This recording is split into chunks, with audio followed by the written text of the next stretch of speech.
Marcus Reading Pips, and today we are going to break down, how to make sure that you're risking 1 to 3% of what you have in your account. You hear this all the time, but how do you actually do it? How do you make sure that you're risking that 1 to 3%? Now, please make sure that you've gone through my boot camp, so that all of this makes sense, because if you haven't gone through my previous videos, there's a chance that you won't understand what I'm saying in here.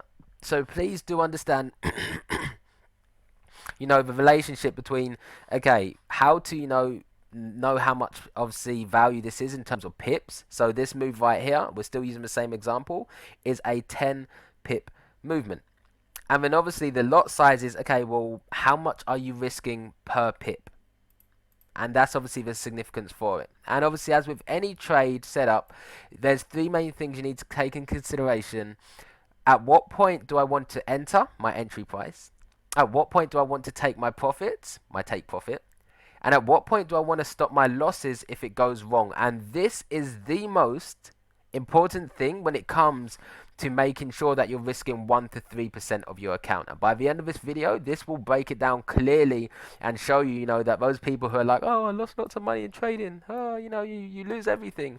This is just factually now going to prove, that those people, well, you clearly didn't learn the right way. I'm sorry, but you find that anyone who gives you that answer, that statement, you find that it always comes down to greed. Always. Prove me wrong. So, that being said, step number one is we need to measure the distance between our entry price and our stop loss, which is 10 pips. Now, here's a shortcut. I like to use my FX book. You can get any position size calculator off of the App Store, off of the internet. You can get any kind of calculator that you want. This is just one I recommend. There are loads out there, and they all pretty much do the same thing.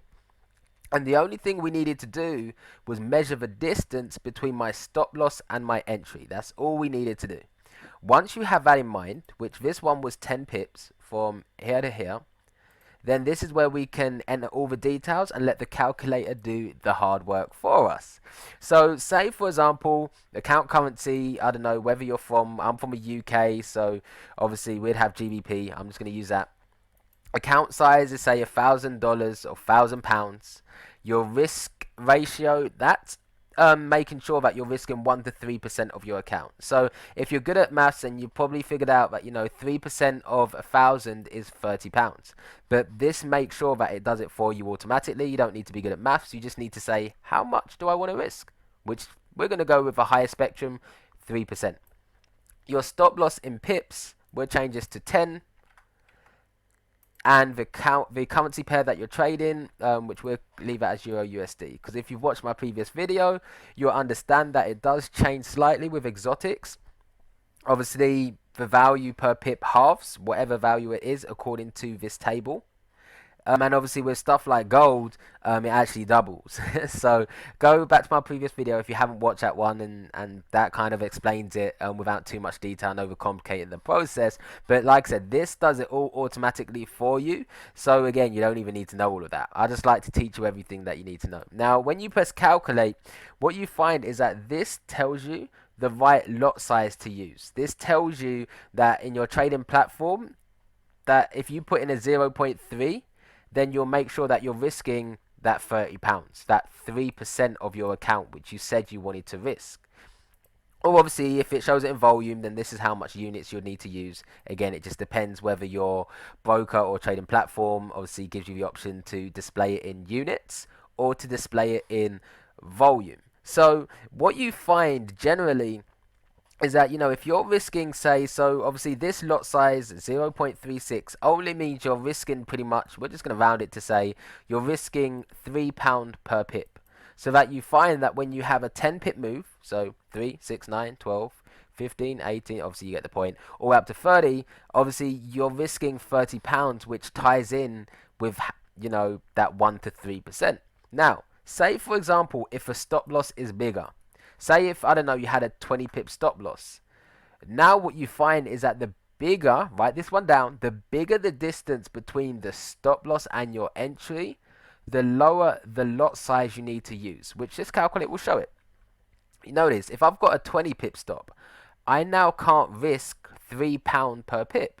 Because if I do, instead of risking £30, I'll in essence be risking £60.